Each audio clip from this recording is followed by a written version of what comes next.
Okay, answering some questions from the MISTI classroom. Yeah. Brian Lowe says, egregores are based on a group effort, right? I'm wondering about something. I have a few servitors and will be making a few more. I'm looking to make a well-rounded outfit. Not a big fan of an outfit, but a number of them. What I'm wondering about is an egregore for my servitors. While they all have their own functions, they do have one thing in common, and that's me. I'm thinking that if I can pull it off, and currently I have no reason to believe that it can't be done, I might make myself into an egregore for my servitors. Theoretically, this would foster a more symbiotic relationship between my servitors and myself, and make for better communication between us. This would also address the issue you mentioned in the second video about giving them attention. 1, have you ever heard of somebody trying this? No, I don't think so. 2, if so, do you have any idea of the degree of success? Do you have any suggestions on how to do this? Is number 3. And okay. Well, this is a tricky thing because I'm not really sure what you're trying to do. We are egregores, to an extent, because we are defined by our interactions with people, and we can be considered the egregores of people's kind of understandings, the images of us, the kind of projection of their own mental understanding of us, and that does affect us to some extent. I don't see any need to kind of make yourself into an egregore for your servitors. If you just work closely with them, like you said, you are the common factor between them. I don't see that you need to change anything about yourself to make this happen. A more symbiotic relationship between my servitors and myself, better communication between us. Do you think you're making an egregore of yourself, like a servitor proxy of yourself to interact with them? I'm not quite sure. It's an interesting idea, though. I'm not quite sure what, how to do it, or what your intent exactly is. What you mean by making yourself into an egregore. I'm not sure how that works or what that's about. I'm not sure. Maybe you can clarify for me a little bit over there. Alright, Raz says, what would be the difference if I use my personal energy that I project out of myself to form the servitor versus using what I know as astral matter or energy outside of yourself? I think members of the DKMU call this gnosis, also known by other names such as Ether, the field, 0 point, etc. You get it. I don't think it really makes a difference what you use or how it's defined. I think the important thing is that there's intent and that there's will and some kind of stuff like that flowing in the direction. I think that's the important thing. The current that you use, the energy, particular current that you use, might affect the servitor to some extent. I don't define these things differently. Astral matter or either the field, 0 point, any of that. I mean, personally, I don't make a difference between them. I don't separate them in my mind at all. Maybe that's just because I haven't spent enough time looking into it or something, or I don't feel the need to really do that. As far as I can see, they're all just different kinds of, they're all intent, they're all will, they're all energy, they might have a different kind of flavor or current to them, but like I said, which might affect your servitor to some extent. But yeah, I don't see why it shouldn't be usable. It's pretty much the same as far as I understand. Unless I'm completely wrong about that, then just ignore me. I got some questions from Henry, a bunch of questions from Henry. Alright, let's have a look here. How would one more carefully, accurately distinguish between a servitor and a public persona, especially in the case of multiple each? Well, the servitor is something that is kind of specifically made for a purpose. A public persona is, like I mentioned just now, that might be kind of what we could call an egregore of ourselves, a public persona. But there's not really much difference. When people portray a specific aspect of themselves, or if they make up a part of themselves to project to people, that can kind of take on a life of its own. That is pretty much a servitor in its own right, or kind of verging on egregore, because it's a publicly kind of interacted thing. But yeah, I see what you're saying. But yeah, they're pretty much the same in my understanding of what you're talking about. And yeah, they can take on a life of their own. They really can. You hear stories about actors who portray a particular role, and then they have a hard time getting out of the role after the movie, or writers who kind of take direction from their characters, mentally can't write a particular sequence because the character just does its own thing, which is quite a cool idea. And yes, that's what you're talking about. That's exactly it. That's a kind of servitor. That's a projection, a mental bunch of will or intent that kind of takes on its own direction, separate from ourselves. And it can happen with a kind of public persona that's portrayed to the public. Interesting stuff. I don't see why you would want to accurately separate or distinguish between them.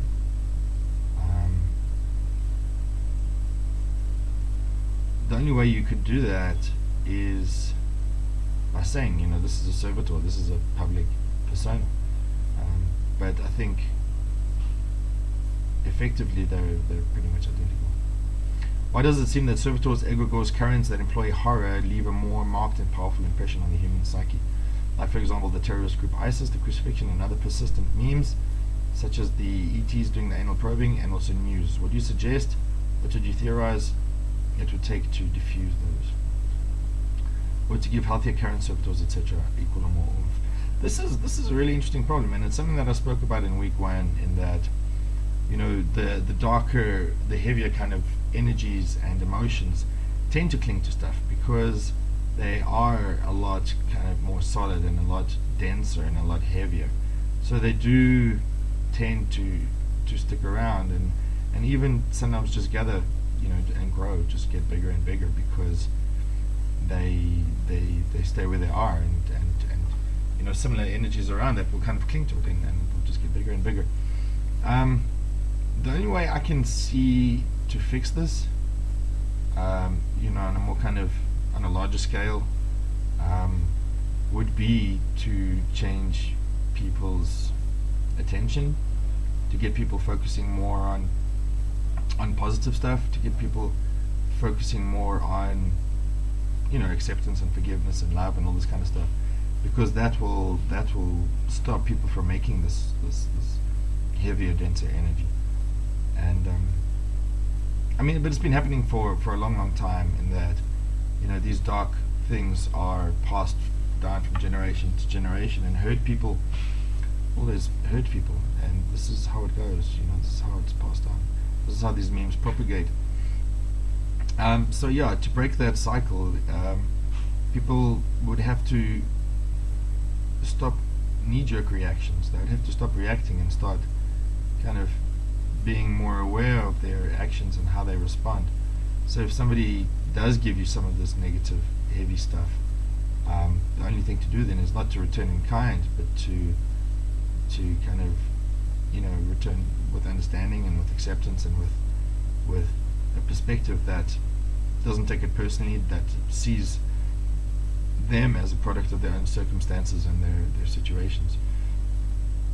So you can't take it personally when you say it like that, you know what I mean? And that kind of breaks the cycle. That stops the perpetuation of this kind of thing.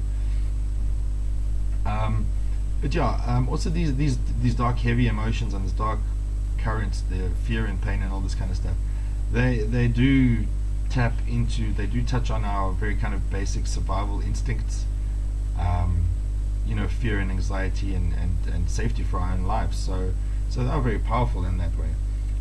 Whereas the high stuff doesn't as much. So if you feel that you're going to get hurt or killed or whatever, then it creates a large reaction, a physical kind of visceral reaction deep in our reptile brain, because survival comes first, and anything threatening that is taken quite seriously. So yeah, I don't know. I think that's the thing. The trick is to learn how to respond, or to choose how to respond instead of just knee-jerk reactions all the time. Because you see that when people argue, it's always just knee-jerk reactions, and then things escalate out of control, and people start reacting to the other person's reaction instead of the facts or the matter at hand, and it just becomes an exchange of energy like this. Anyway, so number 3, regarding So Misty, can she, for example, be invoked as a way to learn what she knows, like as a virtual library in a sense? Yes, absolutely. She's good at this, and she's willing to share what she knows. Absolutely. So yeah, you could speak to her in an altered state of consciousness, in a meditation or trance or something like that, or you could just ask her to kind of feed you information in a way, and that would work. You'd come across her in dreams, or she interacts with people on a subconscious level as well. She is, the kind of anthropomorphization, the anthropomorphic symbol of our kind of subconscious, of the magical kind of faculty that we possess. So yeah, that absolutely works. Number 4, could you say that an aura and ego, for example, are personal servitors, and that we're almost automatically born with, fed by a human subconscious, that of course most people are not so consciously aware of? Aura and ego, personal servitors. Yeah, I think so. Like I said in the week 1 video, I think people are servitors in a way, in that we are memes. We are memes. The understanding that people have of us is mimetic. The way that we deal with the world is mimetic. All of our thoughts and ideas and actions all come from memes. Even when people see you and interact with you, what they're really dealing with is their own kind of mental construct of you, and that is all memes. And servitors are that. So if a servitor is a constructed thing of intent with its own personal autonomy to some extent, we are that. I mean, we are constructed and we have a personal autonomy. The intent, I suppose, is up for negotiation, for discussion. But yeah, aura and ego definitely. Ego is the construct that is built by our interactions with people. It is kind of a facade. So yeah, like the previous question that you were talking about there, these can take on a life of their own, and it has, and that's what we show to each other, and that's what we live with. I mean, this is it. And if you look at mythology, mysticism, all of the kind of central tenets of religions all over the world, it's all about getting rid of that, and kind of unifying with the divine, with God. But the thing that does get in the way is this construct that we have, this ego. And this, of course, taps in with what I mentioned in the group about mindfulness meditation being a really good kind of banishing ritual to get rid of the effects of all these servitors that we have, like the egregores of nations and nationality, church, school, all of these kind of things that affect us on a very subconscious level. We identify with them, and it's not, of course, a true indication of who we are, but we kind of align with these ideas, and they inform us, and they all contribute to this construct, this ego. So yeah, mindfulness meditation is useful for that, to get rid of these.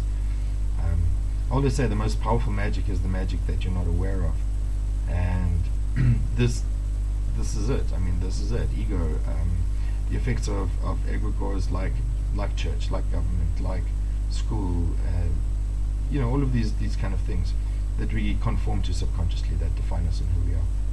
Anyway, really good question. Thank you. Can anything be a current? Number 5. Well, yeah. I don't think it works like everything can be a current. I think there is an archetypal space for everything. If you look at any of these archetypal systems, like the zodiac or the Kabbalah or runes or any kind of map of reality that is like a symbolized representation of the different components that make up reality, they're all that try and covers the whole spectrum of everything. So yeah, anything can be a current. Well, it's more like everything is a current, and all the things that we know are kind of manifestations of these archetypal things via current, I suppose. Probably just talking nonsense, but I hope you understand what I'm saying. It's not coming across clearly, but I think I've got my point across now. you think it's possible to heal all broken and lost servitors with the current of love? Cheesy, I know. Yeah. Yeah, I think so. I think so. Some servitors, you might not want to.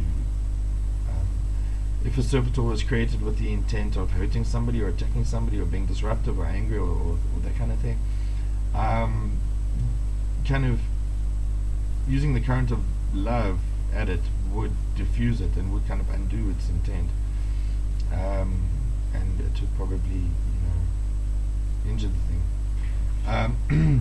But yeah, the more intelligent servitors, I think, just giving them that kind of current would feed them and would kind of define them and would allow them to repair themselves and to define themselves. It might kind of change them in a way. Yeah, but I think it's very doable. I mean, you don't necessarily have to use the current of love.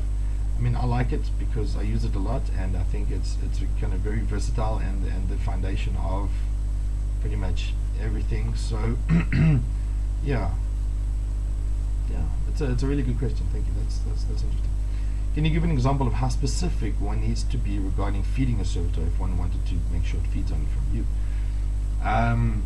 That you'd have to build into the servitor itself when you created it, or created with the intent that it does only feed from you, or that it does only feed off a specific kind of energy or intent. Build it that way, so that that's the way it is. There is nothing stopping somebody else from trying to feed your servitor, I guess. But yeah, you have to be pretty specific. I mean, it's not something that you could do after you've created the servitor, really. I think, unless it's like a really smart one and you have a good kind of way of communicating with it. Yeah, you'd have to do it. You'd have to create the servitor in that way. You'd have to kind of create it with the intention, with the visualization, with the understanding that it only does feed from you. Don't focus on it not feeding on other people, because that's kind of giving it the idea of feeding from other people. So just focus on that and exclude everything else. If that's the kind of servitor that you want to make, then yeah, that's the way to do it. Is it possible to make a servitor for someone else? Random example. If I wanted to make a little money now for my boyfriend that feeds on my boyfriend being happy, it kind of works for somebody else, even though the person isn't aware of it. Yeah, absolutely it's possible. Yeah, very much so. You would have to do it carefully though, especially if you're new to making servitors. You'd have to make sure that it's doing its job, that it's you should kind of maintain it or check in with it once in a while and make sure that its intent is still the same, because if it picks up intent or residue from elsewhere, then it might kind of change in a way. And also, if you are feeling new at making servitors, you should check up on it, because sometimes they do things that you don't expect, or sometimes they work in ways that you don't expect. So just keep an eye on it and make sure that it's kind of doing what it's supposed to be doing. But yeah, no, absolutely, make servitors for people that are not aware of it. Yeah, it can be done. I think it's probably better, also ethically, to kind of make sure that the person is aware of it, and especially if the person is kind of using magic, or if they're aware, if they're doing things with servitors on their own, there might be some kind of conflict of interest between your stuff and their stuff. So generally it's better to get permission. Generally it's better to, but it's possible not to, absolutely. When it comes to something like a healing servitor, what are your thoughts on tapping into existing healing current servitors? Are there such things as an arch servitor that runs like a department of healing? Yeah. Yes. Absolutely. Any servitors should be made using the currents that constitute its kind of purpose, that align with its intent. So a healing servitor, absolutely. You can draw from every kind of healing thing. The more focused you are, I think the more kind of specific and powerful it will be focused in one direction. But if you kind of draw from every kind of idea of healing, it'll be a very kind of general servitor. It might not be as good at or as powerful and focused, but it'll be that. An arch servitor that runs like a department of healing. Yeah, I suppose so. That would be like the concept of healing itself. That would be like the healing archetype. It depends how far back down that rabbit hole you want to go, because that's a very deep thing. But yeah, an arch servitor, absolutely. That would be like the idea. That would be the archetype of healing itself. That would be the concept, the very kind of essence of healing, and yeah, every kind of healing thing will be an aspect of that. Every kind of that'll be the source of. That'll be the concept itself. Yeah, absolutely. Yeah, your personal servitor can join up, or do you see it more of a current that you have subsumed healing servitors across the history of human consciousness? Yeah, well, I suppose I've answered that question already. But if you want to see it as like a thing, an entity that your servitor can go and talk to or hook up with, yeah, absolutely. Do that, sure. There's no reason not to. It'll work. It'll absolutely work, for sure.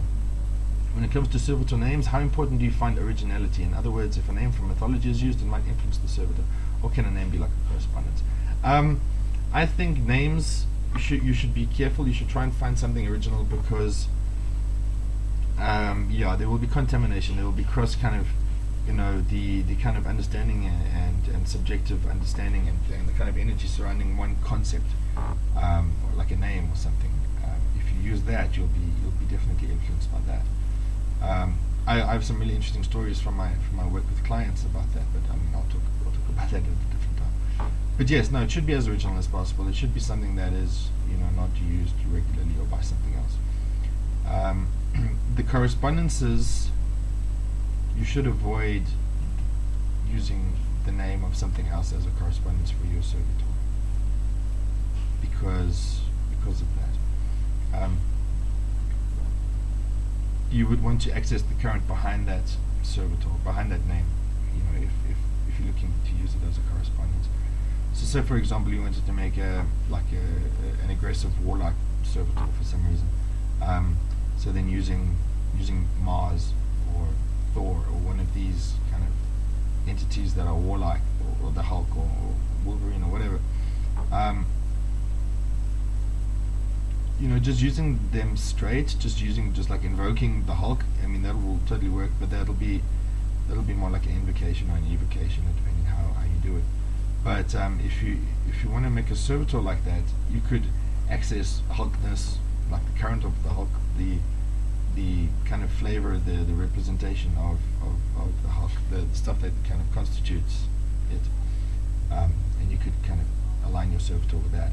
But yeah, no, avoid the name, because the name is the definition of the thing. The name is the sigil of this other thing. So you wouldn't want there to be kind of a mix-up over there, right? Okay. Jason Schultz, could Murphy be considered or used as an egregore? Absolutely, yes. This is Murphy from Murphy's Law. Yes, absolutely. It's a common thing. It's a popular thing. It's known around the world. But yeah, you could totally inflict somebody who's with Murphy's luck, I suppose, if you wanted to use the current like that or the egregore like that, sure. Anastasia, she says, I'm confused about the difference between step 1 and 2. Step 2 says building a representation of the intent of the servitor in a doll, artwork, sculpture, or something similar. Trance state, self-hypnosis, deep meditation, whatever. Right? The goal here is to have this intent being a ball of energy or world sigil or some representation outside of you as a separate thing. So it sounds like we pick a physical representation and begin setting the intent into it. Yeah. Step 3, this is where the servitor happens. Now you'll begin applying the correspondences. You've prepared the intent. Much of this will be done with visualization. Sounds like we continue sending the intent into the physical representation. Step 4 also sounds similar. So what are the concrete differences? What would you do in step 3 that is different from step 2? Same thing with step 4. The only difference I see is in that step 2 you actually pick the physical representation. I'm wondering how their energy work is different. Well, it's not really different. These I've just kind of separated them. I've just kind of put them into different like steps or different, just to define them in a different way so you can see the way it works. Because the step 2 I'm saying is where you pick the you make a physical representation, you kind of choose what it looks like and so on. And then step 3 is when you start visualization. You start kind of building this mental construct in your mind. And then step 4 is where you actually go through the time of kind of maturing it and building it into a thing. They're all very similar, and there's no reason really to separate them. You could do this whole thing in one step. It doesn't matter. It doesn't make a difference. It'll work either way. The important thing is that you have this external. I mean, if you want to make the servitors, the important thing is that you have this external, influence, this will, and then you kind of anthropomorphize it. You give it a name and a face and everything, and then you start interacting with it, and you kind of feed it and build it, and you build your mental construct of it. So I mean, if you want to break that up into how many ever steps you want, it doesn't really matter. That's the foundation of it. The steps are very similar, and they might be ambiguous or whatever, but it doesn't matter. The purpose is that, I mean, that's it. You have the thing, and you kind of feed it and build it, and you align it, and then you construct it, and that's the way it works. All right. I hope that answered your question. I don't know. Also, how long does it usually take to finish the last step? Well, it depends. So Misty, it took me 6 months to build her, but she was kind of a separate thing long before that. I just took that time to really kind of develop a good relationship and build her up strong, because she is the most kind of intricate magical work of this kind that I've done, and the ambition that I had with her was quite a delicate thing. So I had to be really careful to try and make it work, because it is a very kind of ethereal concept, the way that she works. So anyway, so I mean, it depends. Some people can get results immediately. It depends on the person. It can be a few days or a few weeks or months. It really is very, very individual. The more practice you have, the more time you spend visualizing, the more kind of energy you put into it and intent, the quicker you will see results. And of course, the more serpentors you make, the quicker you will start getting results, because you practiced. Yeah, I hope that answers your question. Okay, 2 days, things are looking good. I must be done. This could actually be. I mean, it could happen in 2 days. Absolutely. If you put a lot of effort and thought and stuff into those 2 days, sure, you can start getting some results in 2 days. I personally would take a bit longer than that, just to make sure that it's working properly, that it's nice and solid. All right. Edward says, thanks, Paul. I was thinking, can a servitor travel cyberspace? Yeah, absolutely. Why not? I was just trying to think of a servitor I could use. Could I make one to find bugs in computer program? Yeah, absolutely, for sure.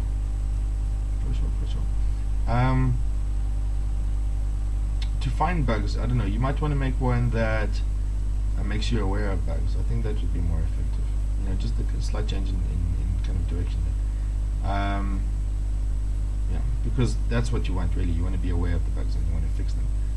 If you send a servitor to go and find bugs, it's not going to mean anything to you, because the servitor will go and find bugs and then that's it. But you want it to make you aware of the bugs. So yeah.